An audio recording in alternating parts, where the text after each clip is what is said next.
ہم سمجھتے ہیں کہ اللہ ہمیں سن نہیں رہا، ہمارے ساتھ ہوئی زیادتیوں کو دیکھ نہیں رہا، حالانکہ اللہ ہر بات کا، ہر زیادتی کا جواب دیتا ہے۔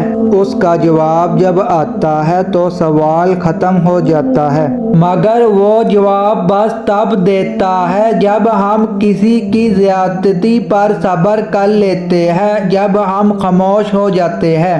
ہاں، وقتی طور پر اس کی مصلحتیں سمجھ نہیں آتی، لیکن وقت گزرنے کے ساتھ ساتھ سب سمجھ آنے لگتا ہے۔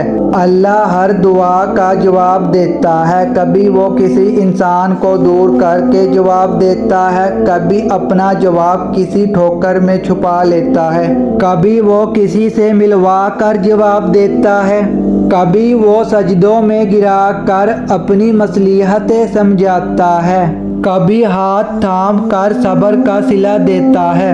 کبھی تکلیف میں ہو تو اللہ کو محسوس کرنا، پھر اس کی موجودگی بھی دکھائی دے گی، اس کی سرگوشی بھی سنائی دے گی۔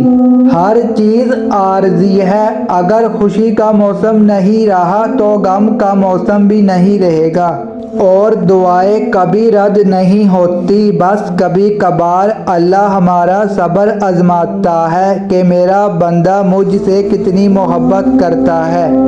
حضرت علی رضی اللہ تعالیٰ عنہ سے کسی نے پوچھا، یہ کیسے پتہ چلے گا جو پریشانی یا مصیبت ہم پر آئی ہے وہ اللہ کی طرف سے آزمائش ہے یا ہم پر اللہ کی طرف سے سزا ہے؟ آپ نے جواب دیا، جو مصیبت تجھے اللہ کی طرف لے جائے وہ آزمائش ہے، جو مصیبت تجھے اللہ سے دور کر دے وہ سزا ہے۔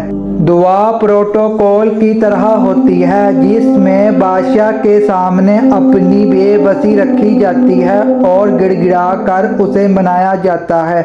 اگر آپ چاہتے ہیں کہ آپ کو مفید اور سچی تعلیمات روزانہ ملے جس سے آپ کی آخرت بھی سنور جائے تو ہمارے پیج کو لائک اور سبسکرائب لازم کریں۔ شکریہ۔